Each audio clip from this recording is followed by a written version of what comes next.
everyone. I wanted to talk a little bit about Ferguson.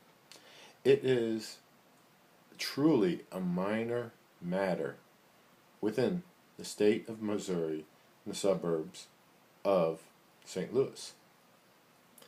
And yet, because the press can profit on it, and because people all want, as Andy Warhol said, their 15 minutes of fame, this has just ballooned completely out of proportion.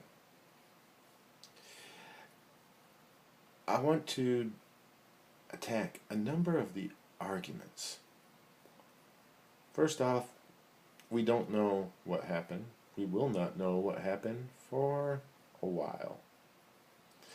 Mainly because any results will be buried until the situation calms down some. That is, unless they decide to try the cop, which I will make no guess at. However, the autopsy just came out today, and it was said he was shot a minimum of 6 times, I believe. Now, if you're charging me, I'm armed and you're not, and you're still charging me, I'm going to think that you are on something, because you are acting a damn fool. And I'm going to keep on popping caps into you until you go down and you don't get back up. And if I'm in the wrong, I'll take a chance with a jury than pallbearers. Because the jury could go either way. The pallbearers are carrying you. That's it. It's a done deal. Something else I want to talk about. The news and their profiteering. They showed, Huffington I think did this, they showed an 8-year-old who was suffering from inhaling tear gas. With violence erupting every night, why are you bringing your 8-year-old along? Don't you know better? Why are you acting like such a damn fool? Also, people crying about the militarization of the police. Sad to say, I'm no friend of the police. I have a very dark history, and even though that's my past, still, part of me just cannot bring myself to trust the police. Even though I've had a few very close friends who were law enforcement, they were cops, I still can't trust them. I still look at them with a suspicious eye. But there have been next to no injuries during all these protests. And if you're throwing a Molotov cocktail at me, I would not be responding with tear gas and rubber bullets. Once you start throwing Molotov cocktails, it's time to break out the real bullets. And I also love how all the locals say, it's the people from the outside. They're the ones that are doing all the violence at night. We're peaceful, loving people. Isn't that what they say every place? Don't they always blame the outsiders? Isn't it just that entitlement mentality that people have, that no matter how much you give them, they want and expect more? They always end up expecting more. And I'm also sick of hearing about how every individual is so innocent. Everyone in the city is just so innocent. It's always the other people that are thugs, not my child. My child is just so innocent. Well, let me tell you something about my child. He's smoking his life away.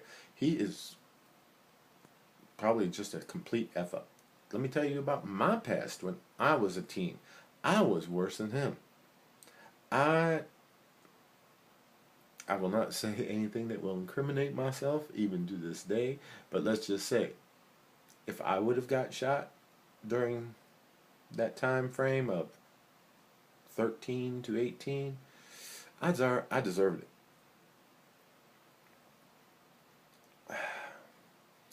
All of this drama that is going on and coming out of Ferguson and fed into by the liberal media. Like somehow or another, it's going to pay off and help the liberals because the white racist is always keeping the black man down.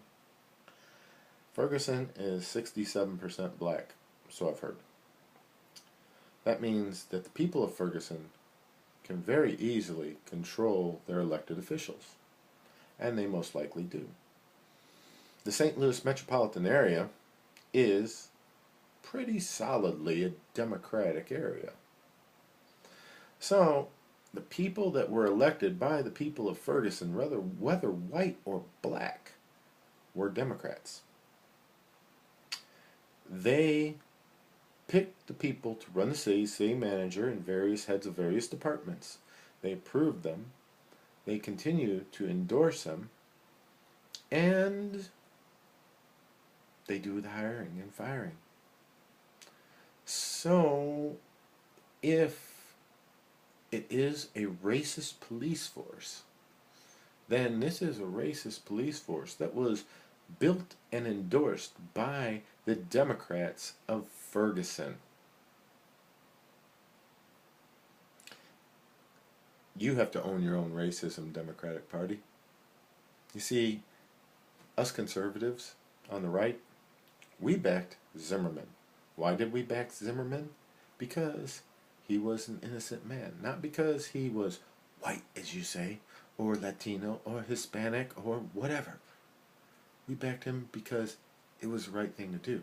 He was an Obama supporter. He was an asshole. He still is an asshole, apparently. But we backed him because it was the right thing to do.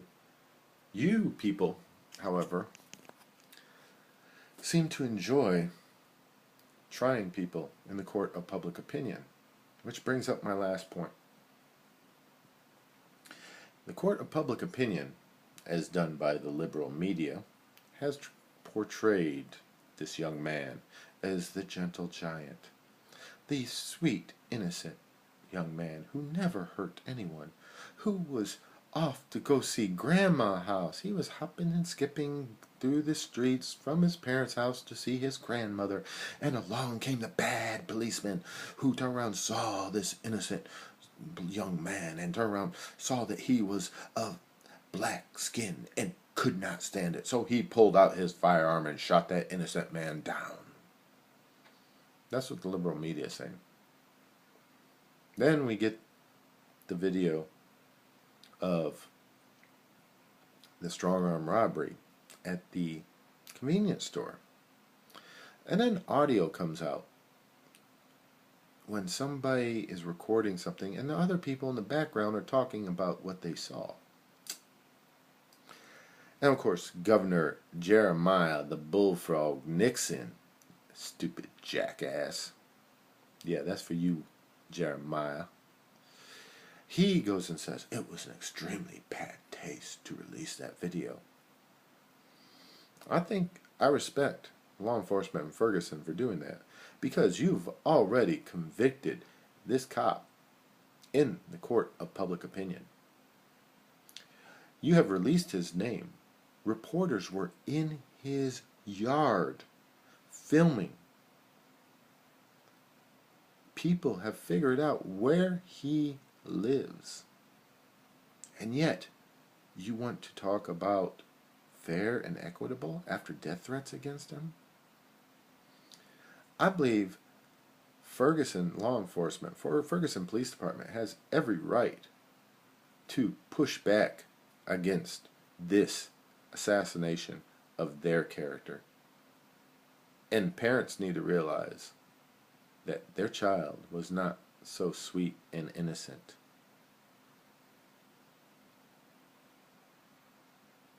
That's about all that I have to say, because I fear that if I continue on, this argument will just grow and grow and grow. It's a bad scene. It's from a Democratic area with a Democratic majority, and they're trying to push off the blame on Republicans. Hey, Democrats, sit on it and spin.